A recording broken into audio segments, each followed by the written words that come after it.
Hello student, कैसे हैं आप सब। एक बार पुनः आप सभी का आपके अपने ही चैनल शिव कोचिंग क्लासेस पर स्वागत है। और आज का ये जो छोटा सा वीडियो है इलेक्ट्रोड विभव संबंधित। इलेक्ट्रोड विभव किसे कहते हैं, इसके प्रकार और इलेक्ट्रोड विभव को प्रभावित करने वाले कारक क्लास 12 केमिस्ट्री चैप्टर 3 का ये टॉपिक है। ठीक है, और अदर क्लास के भी स्टूडेंट इसे समझ सकते हैं कि इलेक्ट्रोड विभव क्या है। तो सबसे पहले देख लेते हैं परिभाषा, इसके बाद इसका प्रकार।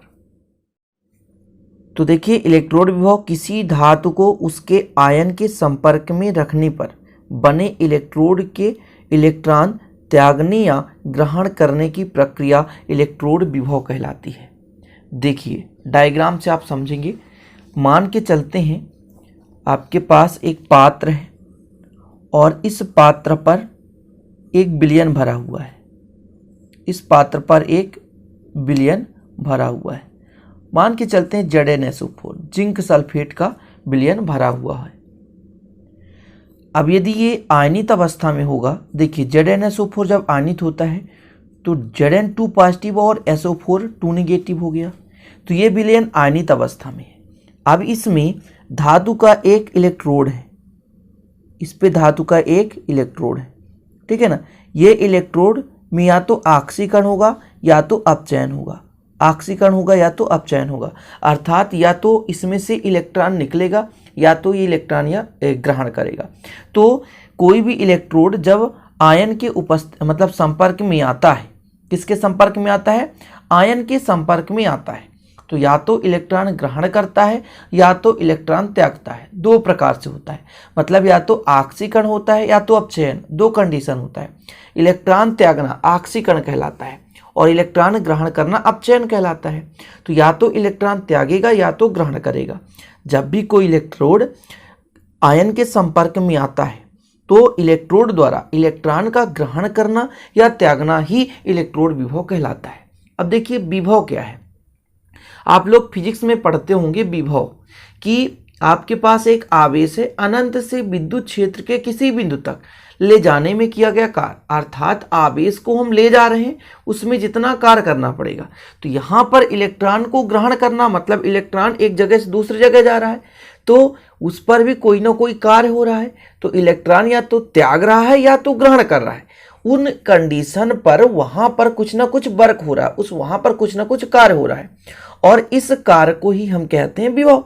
तो अब इलेक्ट्रोड द्वारा ये यहाँ पे कार्य होता है, मतलब इलेक्ट्रोड द्वारा, अर्थात इलेक्ट्रोड या तो ग्रहण करता है या तो त्यागता है।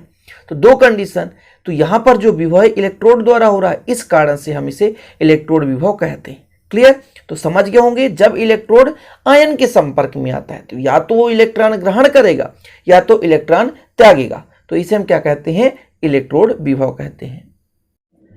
अब इसके आगे आप थोड़ा सा प्रकार समझें। इलेक्ट्रोड विभव जो है दो प्रकार के होते हैं, एक तो आक्सीकरण इलेक्ट्रोड विभव और दूसरा है अपचयन इलेक्ट्रोड विभव। आक्सीकरण में क्या होता है, इलेक्ट्रॉन त्यागा जाता है। जब किसी इलेक्ट्रोड के इलेक्ट्रॉन त्यागने की प्रवृत्ति होती है वहां पर आक्सीकरण क्या होता है, इलेक्ट्रोड विभव होता है। अर्थात जब कोई इलेक्ट्रोड क्या करता है, इलेक्ट्रॉन त्यागता है, इलेक्ट्रॉन त्यागता है, तब उसके इलेक्ट्रॉन त्यागने की प्रवृत्ति को हम आक्सीकरण इलेक्ट्रोड विभव कहते हैं। जैसे यहाँ पर यह में एक सॉलिड है ना, सॉलिड मतलब ठोस है, और जब ये एक इलेक्ट्रॉन त्यागता है, एक इलेक्ट्रॉन त्यागता है तो इस पर पॉजिटिव के रूप में हो जाता है।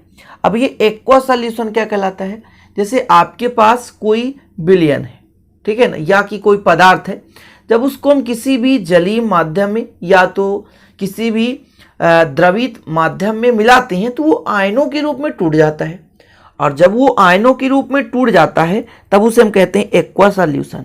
क्या कहते हैं, एक्वा सॉल्यूशन। तो एक्वा सॉल्यूशन कब बनता है, कोई भी पदार्थ या यौगिक है जब वो आयन के रूप में अपघटित हो जाता है तो एक्वा सॉल्यूशन के रूप में बनता है। जैसे यहाँ पर यह में एक सॉलिड है ना, कोई भी पदार्थ हो सकता है, यहाँ से एक इलेक्ट्रॉन निकल गया है तो ये N1 पॉजिटिव बना रहा है और N ई इलेक्ट्रॉन मतलब एक इलेक्ट्रॉन निकल गया है। तो यहाँ पर जो आपका हो रहा है इलेक्ट्रॉन का निकलना, और जब भी इलेक्ट्रॉन निकलता है वो आक्सीकरण कहलाता है और उसी के आधार पर इलेक्ट्रॉन पर आक्सीकरण इलेक्ट्रोड विभव कह देते हैं। ठीक है ना, तो किसी भी इलेक्ट्रोड द्वारा क्या करना, तो इलेक्ट्रॉन त्यागना क्या कहलाता है? आक्सीकरण इलेक्ट्रोड विभव। इसका अपोजिट हो जाएगा अपचयन विभव, मतलब अपचयन इलेक्ट्रोड विभव। किसी इलेक्ट्रोड के इलेक्ट्रॉन ग्रहण करने की प्रवृत्ति अपचयन विभव कहलाती, त्यागने की प्रवृत्ति आक्सीकरण विभव और ग्रहण करने की प्रवृत्ति अपचयन विभव। जैसे यहाँ पर आपके पास N पॉजिटिव है ना, यहाँ N इलेक्ट्रॉन ले लिया तो पुनः S सॉलिड अवस्था में हो गया, अपोजिट होता है आक्सीकरण के। तो ये हो गया आपका प्रकार। अब चलिए देख लेते हैं इसको प्रभावित करने वाले कारक। तो देखिए इलेक्ट्रोड विभव को प्रभावित करने वाले कारक, जिसमें से पहला है धातु की प्रकृति पर। धातु का प्रकृति कैसा है, वो कितना ऋणात्मकता दर्शाता है या कितना विद्युत धनात्मकता दर्शाता है। समझ रहे हैं? कहने का मतलब उस पे ऋणात्मकता, विद्युत ऋणात्मकता या विद्युत धनात्मकता का मान कितना है, उसके आधार पर वहां इलेक्ट्रोड विभव होगा। जैसे कोई भी इलेक्ट्रोड है, जितना ज़्यादा मात्रा में या तो इलेक्ट्रॉन त्याग सकता है या तो इलेक्ट्रॉन ग्रहण कर सकता है, इसके ऊपर डिपेंड करता है उसका इलेक्ट्रोड विभव।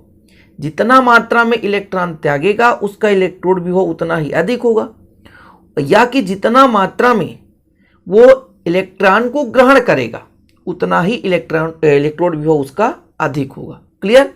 तो कोई भी इलेक्ट्रोड का इलेक्ट्रोड विभव उसके विद्युत ऋणात्मकता एवं विद्युत धनात्मकता पर निर्भर करती है। जिसका मान प्रबल होता है उसमें इलेक्ट्रॉन त्यागने या ग्रहण करने की प्रवृत्ति अधिक होती है और इलेक्ट्रोड विभव उतना ही अधिक होता है। क्लियर? समझ गए? ठीक। दूसरा नंबर देखें, विलयन में धातु आयनों का सांद्रण। अब सांद्रण क्या है? जैसे मैंने आपको समझाया था कि आपके पास ये विलयन है, इसमें धातु आयन कितना अधिक मात्रा में है, धातु आयन कितना। सांद्रण क्या कहलाता है?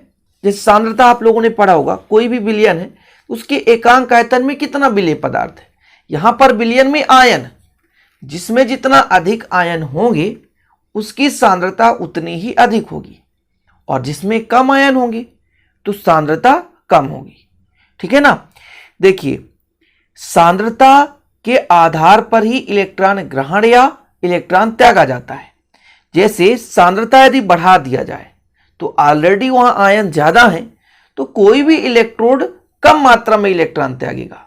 मैं कुछ समझा रहा हूं, समझिए। आपके पास एक्वा सॉल्यूशन है, एक्वा सॉल्यूशन में आयन ज्यादा है, सांद्रता अधिक है, और जब सांद्रता अधिक है तो ऑलरेडी वहां पर आयन ज्यादा है, तो कोई भी आपके पास इलेक्ट्रोड होगा कम मात्रा में क्या होगा? ऑक्सीकृत होगा, मतलब वहां पर इलेक्ट्रॉन कम मात्रा में त्यागेगा, तो जिससे उसका ऑक्सीकरण विभव क्या हो जाता है? घट जाता है। और यही चीज यहां पर लिखा हुआ है, किसी इलेक्ट्रोड का विभव उसके विलयन में उपस्थित धातु आयनों की सांद्रण पर भी निर्भर करता है। धातु आयनों का सांद्रण बढ़ाने से ऑक्सीकरण विभव घट जाता है।